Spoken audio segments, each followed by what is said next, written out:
Hello, hello. Good evening, everybody. How's everybody doing? My name is Francisco Cantu, and I am coming live to you from South Florida for another live stream Monday. Welcome, welcome. I should be live on both Facebook and YouTube. And as of right now, I'm already getting the first comment from, let's see, let me change this down. I'm getting the first comment from Laura, who is monitoring the chat from the Best College 8 account. And they're saying, hello, everybody. Here, let me go ahead and center this to make sure that everyone can see it. There we go. All right. So if this is your first time joining us for a live stream, do know that the way that we usually do these is we start off with a couple of announcements and we give out the topic of what I'll be talking about for the next 45 minutes.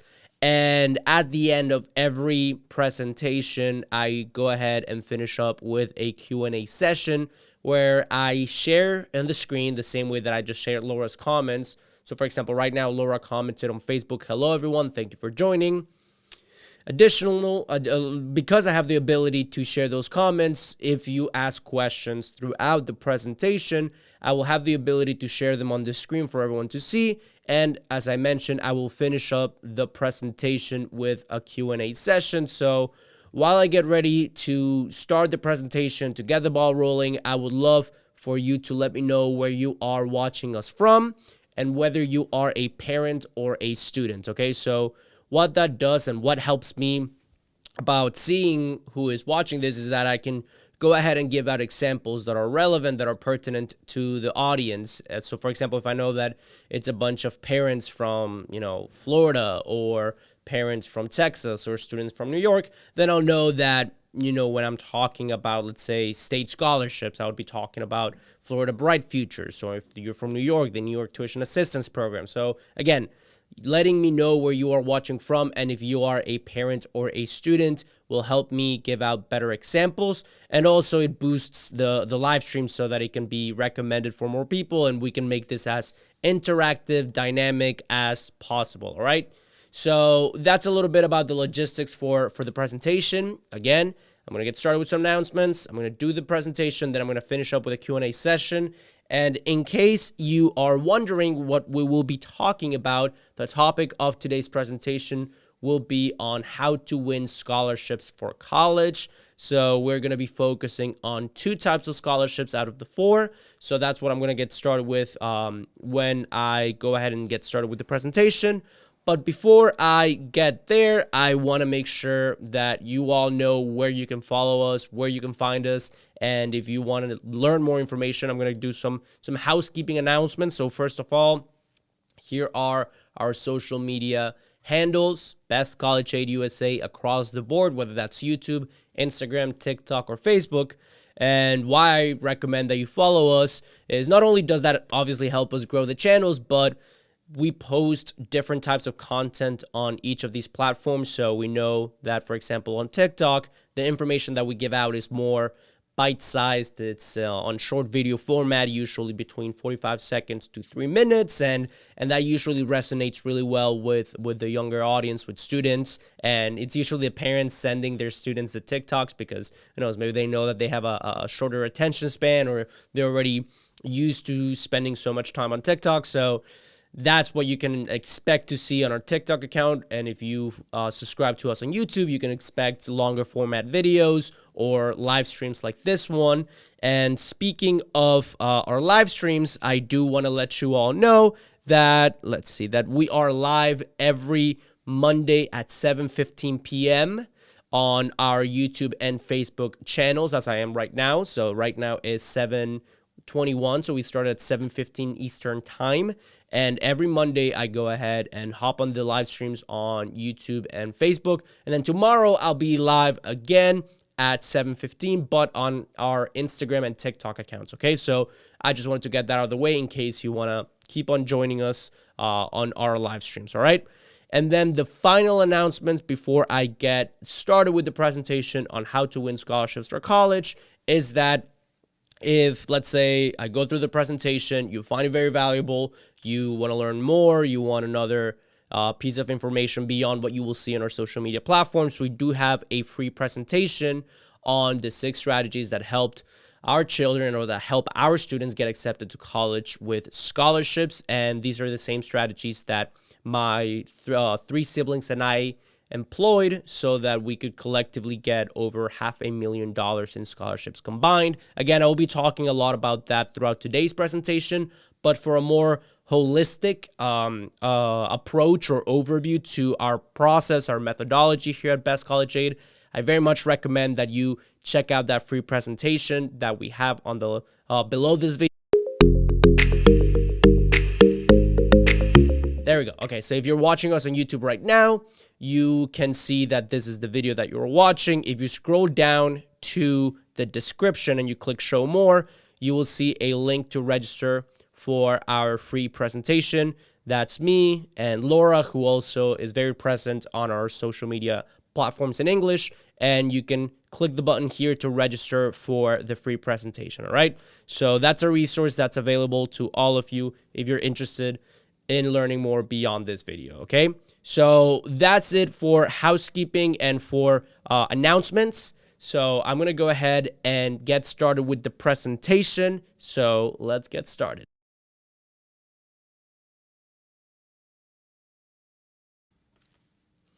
All right, how to win scholarships for college. And again, I do want to remind you that I will be, immediately after I'm done with the presentation on scholarships, I will be going back to the chat to check your questions. So again, do let me know in either Facebook or YouTube, wherever you're watching us from.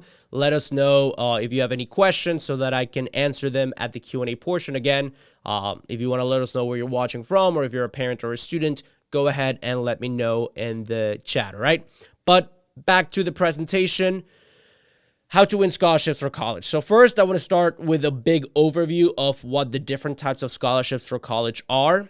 And one thing that not a lot of people know about is that whenever parents talk about their students, their kids getting a full ride scholarship, it's usually a combination of all the different types of scholarships that they could potentially receive between the four main types of scholarships. And if those four types of scholarships add up to equal or more of the cost of tuition, then they're going to school basically for free. Okay, so the four types of scholarships and aid for college are federal aid and scholarships, institutional aid and scholarships, state scholarships, and private scholarships. Okay, so if you can see in the slide, we have two check marks under institutional aid and scholarships and under private scholarships.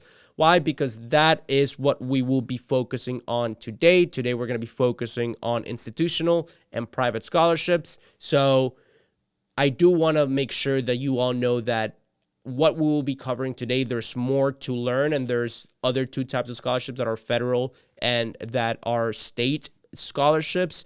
But today we'll be focusing on institutional scholarships and private scholarships and how you can receive them, okay? And I'm going to take a quick pause to point out and shout out Jenna Dean, who is joining us from New Jersey. And Jenna Dean commented on YouTube, "Hi, Francisco. I am a parent of two from New Jersey." Well, good to have you back. I know that you're a recurring listener, watcher on these live streams. So thank you so much for commenting and for joining us. And keep on asking questions or sharing your comments, because when I get to the Q&A portion at the end, I will be sharing the answers with all the people watching this, okay? But back to the presentation. So as I mentioned, four types of scholarships. Today, we're going to be focusing on institutional and private scholarships. So first, let's go ahead and talk about institutional aid and scholarships, okay? So institutional aid and scholarships are exactly what they sound like. Pretty much the institution, the school, the university, the college that your student will be attending, they have a designated portion of their budget going towards scholarships for their students. As a matter of fact, earlier when I was talking about my siblings and me earning over $500,000 in scholarships and aid combined for college, the greater chunk of the financial award packages that we received came from institutional aid and scholarships, okay? So that is the colleges themselves giving out scholarships for their applicants, okay? So what do you need to qualify for it? Well, a lot of it depends on your school, but for the most part, your student will need to fill out the FAFSA, the free application for federal student aid, or this and the CSS profile if the university is one of the select few universities that requires the CSS profile. Okay, so I'm going to take a step back and talk about the FAFSA and CSS profile. The FAFSA, the Free Application for Federal Student Aid, is a financial form used by the U.S. government to assess the financial standing of a household, and they ultimately come up with a number called the EFC, Estimated Family Contribution. Based on that, they can see how much the family is expected to contribute to the student's education, and they share this information with the university, and then the university can make decisions on how much financial aid and scholarships they're going to give out to the students based on that number, okay? So that is why it's super important to fill out the FAFSA, not just because it can qualify you for federal aid, which again is one of the 4 types of aid and scholarships that I mentioned at the beginning, but also because it might be a prerequisite to earn institutional awards that might be merit-based, okay? So there's a big misconception, okay? There's a big myth out there that if your family makes too much money, then you should not fill out the FAFSA, that you should not complete these forms because you are not going to get any aid, so it's a waste of time. And while there might be some truth to the fact that if your family is expected to contribute a lot of money towards your education, you might not qualify for as much financial aid based on need, there's still the fact that there's a lot of merit-based awards given out at the institutional level that can only be given out to the students if they meet the requirement of having filled out the FAFSA, okay? So my mentality is always, and what we teach our students inside Best College Aid is, the worst thing that they can say is no. And if you fill out the FAFSA, yeah, it might take you between compiling all the information that you need, asking or getting your tax returns and filling out the actual form itself. Yeah, it might take you a little bit, a day, 2 at most, if you don't know what you're doing. When we help our students to fill out the FAFSA inside Best College Aid, we have a full-blown tutorial, and they usually do it within a matter of minutes, and they do it correctly, and they don't have to worry about getting any corrections in because they fill it out on time and correctly. But whatever it ends up taking you time-wise to fill out the FAFSA, it's not, the upside there is tremendous as far as what you could qualify for in terms of need-based aid and merit-based awards, whose prerequisite is to have filled out the FAFSA in the first place. So it's just a no-brainer to fill it out, because it's not like you're gonna it's not like college is gonna get more expensive if you fill it out and don't qualify. Again, the worst thing that can happen is you don't get as much award based on need, but you can still earn merit-based awards, okay? So I definitely wanted to tackle that misconception or talk about that before we continued, because again, the FAFSA is required by most schools to give institutional financial aid and scholarships, and the other form is the CSS profile, which is same concept as the FAFSA to assess the family's financial makeup, but the CSS profile is not required by every school, and you should check out whether or not the schools that your student will be applying to require the CSS profile, because it is mandatory or is necessary for the school to give out institutional aid and awards if that's the case for your particular institution, okay? Now, what are the types of institutional awards or scholarships that can be given out? Well, these are athletic, theater, musical, academic, leadership, and there are many other extracurricular activities for which your student can get scholarships. So again, it's not all need-based.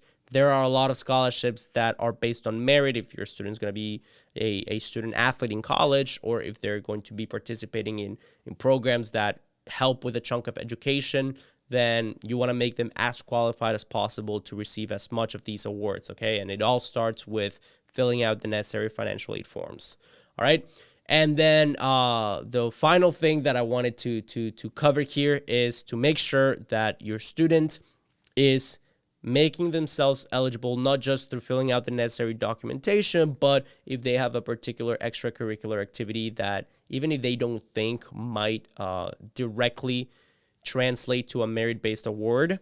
So what I mean by this is, let's say that the common conception or the common idea is that only student athletes are going to get scholarships. So, if your student is not necessarily the best soccer player, swimmer, volleyball player, whatever sport they participate in, if they're not going to do it in college, then they're not going to get any merit-based awards. Well, that's not necessarily the case, because even if your student is participating in an extracurricular activity like debate, student government, or any other sort of activity, institutional awards can be given out based on leadership. And oftentimes with our students, when they share in the Best College Aid Private Members Group, they share their financial award packages. A lot of them will have something of the sort of the institutional leadership scholarship or the presidential scholarship or X amount of institutional scholarships that are based on, again, leadership, that are based on volunteering, on activities that they did outside of the classroom in high school that qualify them for those specific institutional scholarships. Okay, so everything counts and everything can culminate in receiving money for college at the institutional level. But again, you have to make sure that your student qualifies and are able to receive that money by filling out the necessary documentation. Okay, so now that we have covered that, I want to move on to the second type of scholarship that I want to elaborate a little bit more on extracurricular activities. And as I did, this could be anything from the traditional sports that students get scholarships for. It could be dancing. It could be playing an instrument. Why? Because they could be in the marching band. They could be in the orchestra. They could be in any other sort of group at the institutional level that gives out money for belonging to that group. And again, even if they do not continue to, let's say, be in student government, they can still get a leadership scholarship for their experiences throughout college. Okay, so if you're watching this and you want to share with us the extracurricular activities that your student is practicing, go ahead and let us know in the chat, and I will sort of talk about our experiences with our students within those activities. Okay, so I do encourage you to comment on the chat what extracurricular activity your student is practicing. Okay. Next up, I want to talk about the second type of scholarships that I said that we have prepared for you, and that is private scholarships. Okay, so we already talked about scholarships given out at the institutional level, given out by the school, but now I want to talk about private scholarships, which are given out by private entities. And to get some context on this, every year, $6 billion are available in private scholarships. And as I mentioned, they're offered by private entities, whether these are organizations, people, churches, companies, whatever private entity that is sponsoring a scholarship. They can set their own policies and they can set up their own criteria for who qualifies for those scholarships. All right. So what we teach our students inside Best College Aid, and what I want you to take away from this, is that you can find a lot of these through search engines. And the mentality here is the more specific the scholarship is and the more applicable to your specific situation and your specific set of skills or demographics, the better. Why? Because there's going to be less competition. So the more niche, the more specific a scholarship is, the more you should be excited about it and excited about applying. Because if you are left-handed second-generation immigrant in Broward County area who wears glasses, let's say, and there's a scholarship that is only available for second-generation immigrant in the Broward County area who wear glasses, then because it's so specific, odds are that the applicant pool is going to be way smaller than something of the sort of the Bill and Melinda Gates Foundation scholarship or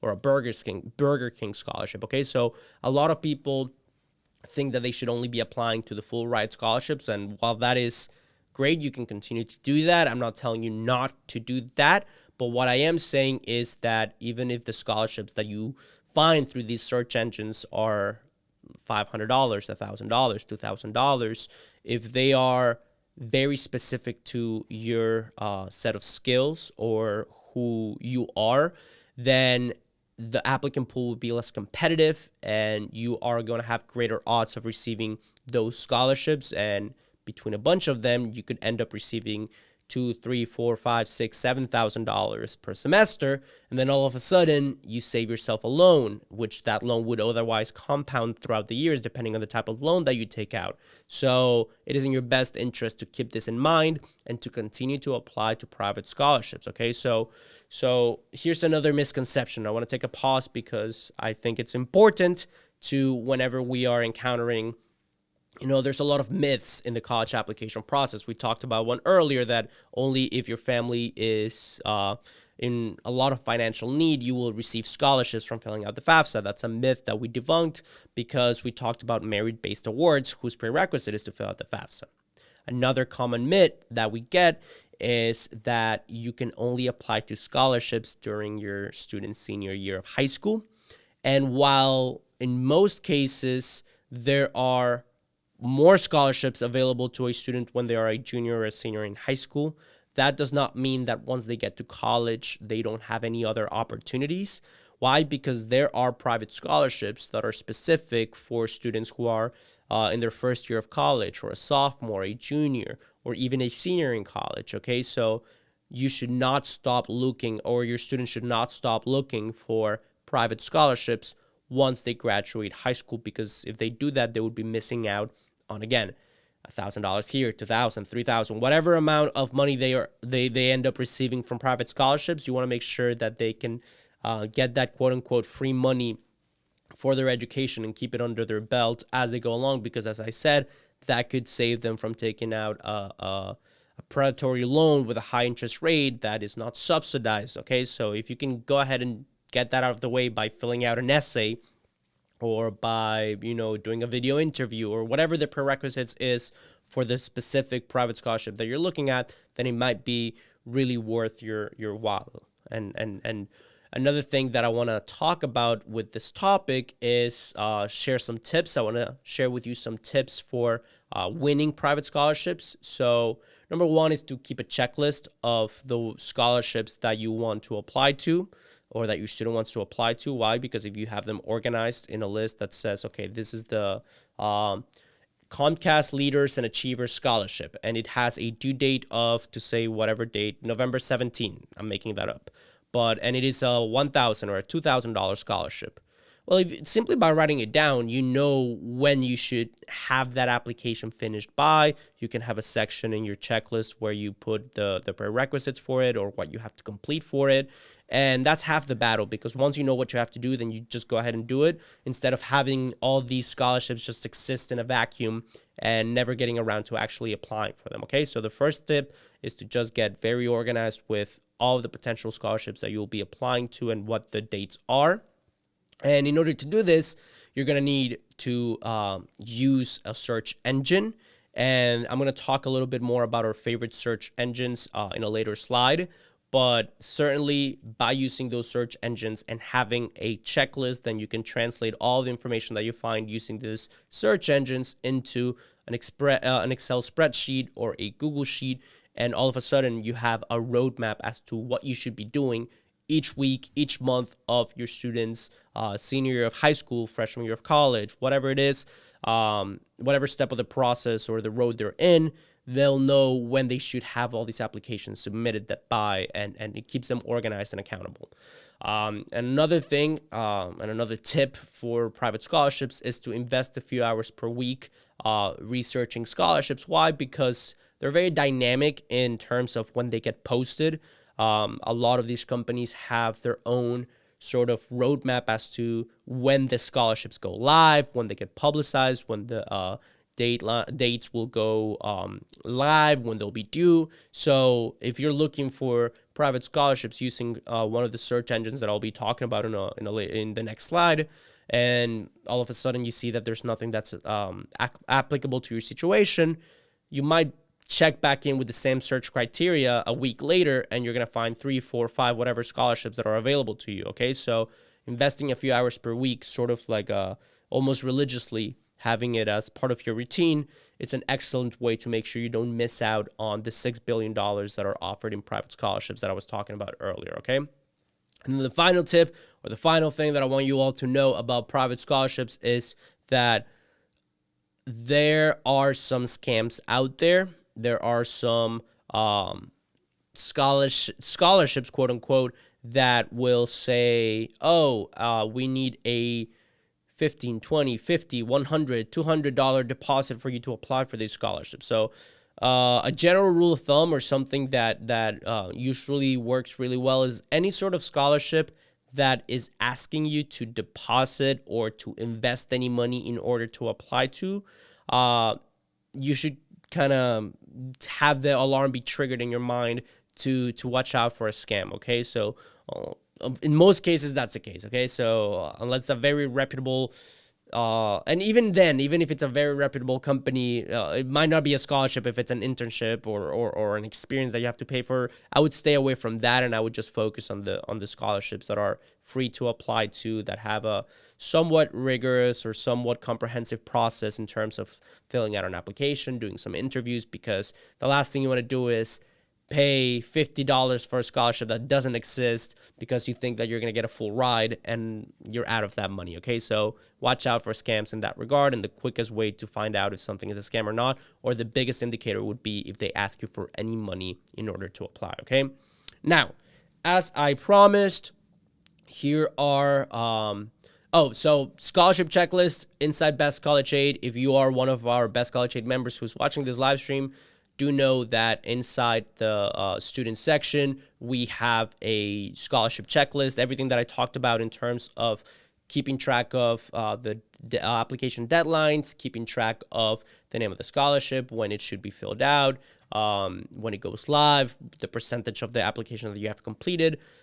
Check out that lesson in, I believe it's chapter 2, section 2, sorry, so lesson 2.10.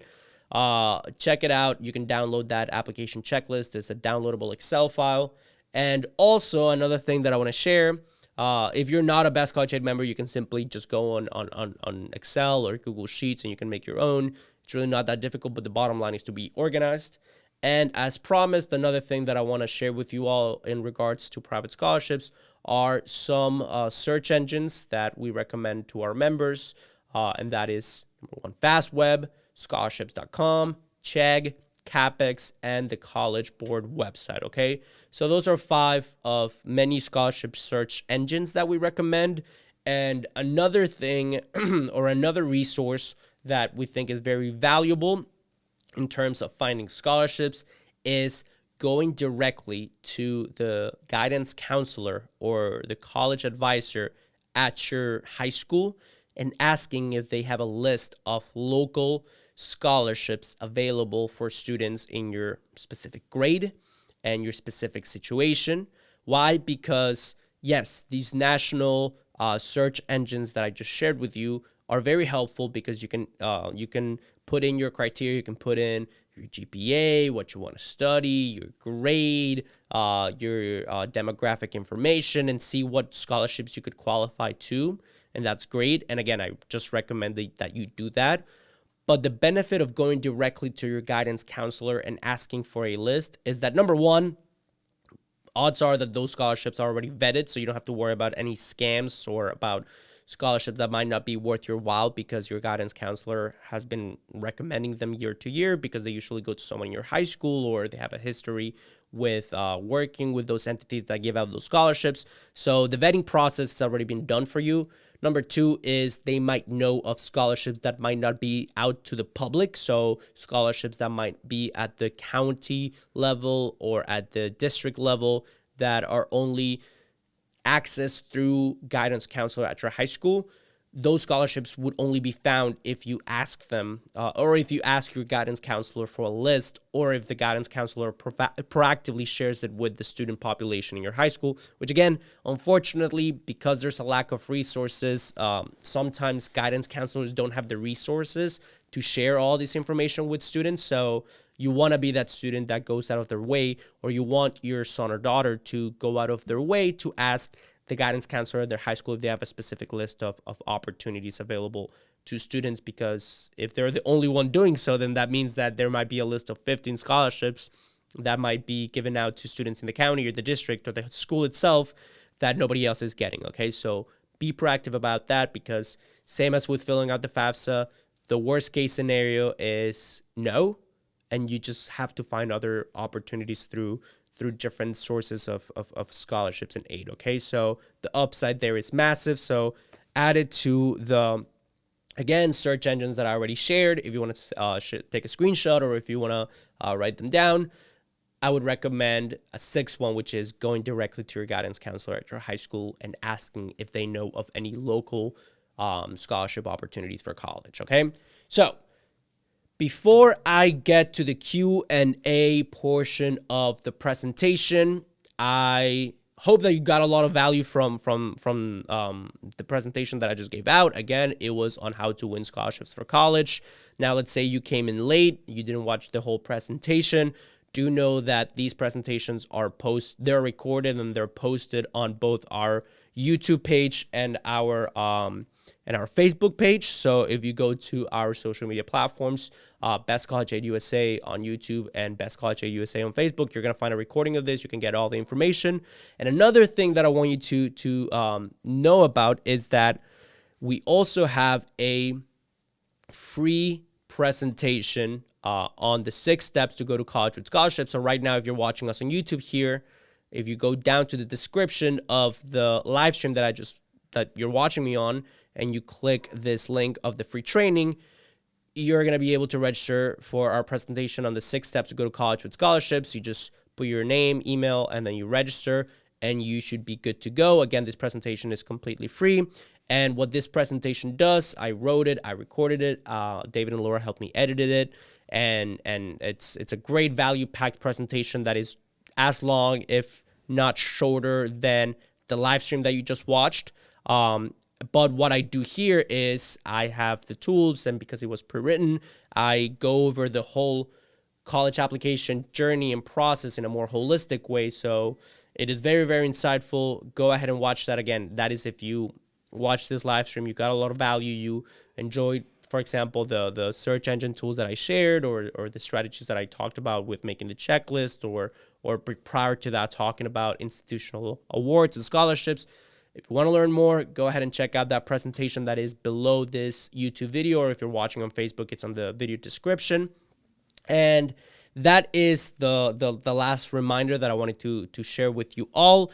Again, as I mentioned at the beginning of the presentation, follow us on our social media platforms. I'm still waiting for more questions to pop in, but if I don't have any questions, I'm going to call it a live. I'm going to call it a night.